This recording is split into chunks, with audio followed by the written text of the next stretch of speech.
My name is Kovu, and I don't know who my father is. I am your father. Ask Zira. Yes, Scar is your father. No, I am your father, Kovu. And I am your mother, Kovu. What? Imagine if there was a hidden truth about the Lion King that we never knew. What if Kovu was not actually Scar's son, as we all thought, but the secret son of Mufasa? Yes, this would change everything. Imagine that the conflict in The Lion King 2 was not just a battle between good and evil, but a battle between two rightful heirs to Mufasa's throne. Simba and Kovu, two unknown half-brothers fighting for the throne without realizing the truth. And even worse, what if Scar himself never knew that Kovu wasn't his son? And what if Kovu discovered that his role model, Scar, was actually the one who killed his real father? This isn't just a wild theory. There are strong clues to support it, and we're going to analyze them all now. In The Lion King 2, Zira clearly says that Scar chose Kovu to be his successor, but she never says that Kovu is his son. That's very strange. Why wouldn't Scar choose one of his own real sons if he had any?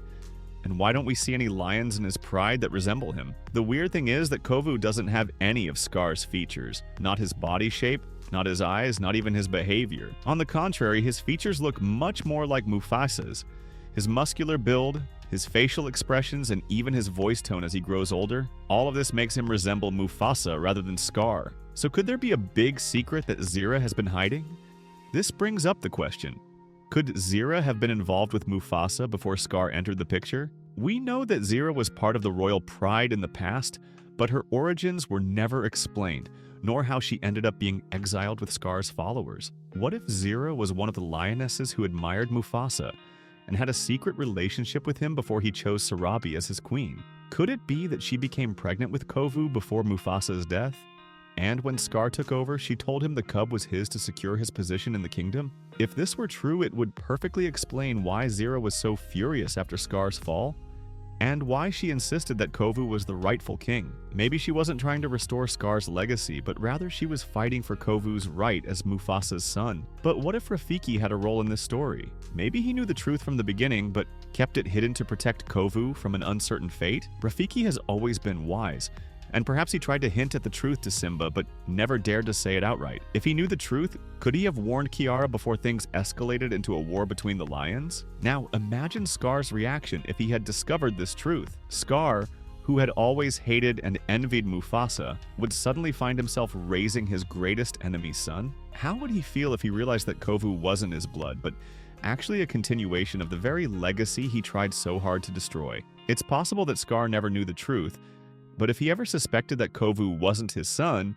it could explain why he never showed much personal interest in him. Instead, he relied on Zira to raise Kovu, and maybe that's why he never officially declared Kovu as his son, only as his chosen successor. But what about Zira herself? There's another interesting possibility. What if Zira wasn't just Scar's follower, but actually had royal blood herself? What if she was his sister or even the daughter of a previous king? If this were true, it could explain her obsession with the throne, not just for Kovu, but as a lost right of her own. Now comes the craziest part. What if Simba had discovered this truth? If Kovu was Mufasa's son, that would make him the rightful heir to the kingdom, just like Simba. So did Simba know the truth but keep it hidden out of fear of losing his throne? Could he have secretly allied with Zira to prevent Kovu from following in Scar's footsteps? This could explain why Simba was so hostile toward Kovu from the start, and why he feared his return even after Kovu proved his loyalty to Kiara. Maybe the conflict in The Lion King 2 wasn't just a war between the exiled lions and the kingdom. It was an internal war between two brothers, each believing they were Mufasa's true heir. But what about Kovu himself? Imagine growing up believing that Scar was your role model, the rightful king who was unfairly overthrown.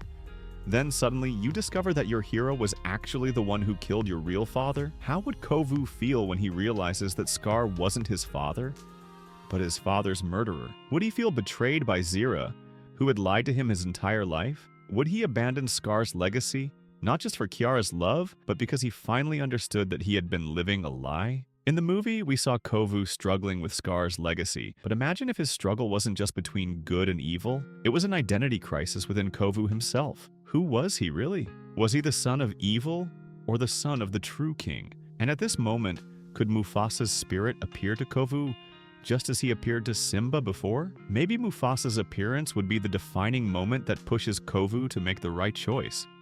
Now think of the ending from a different perspective. When Zira and Kovu united and restored peace between the two prides, it wasn't just a love story bringing together two rival families.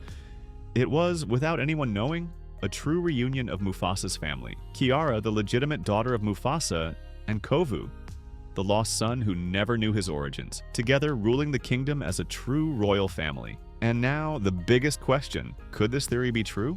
Do you have any other evidence that supports or disproves it? And if it were true, how do you imagine the story would have unfolded? Tell us your thoughts in the comments. And don't forget to like the video and subscribe to the channel for more crazy Disney theories.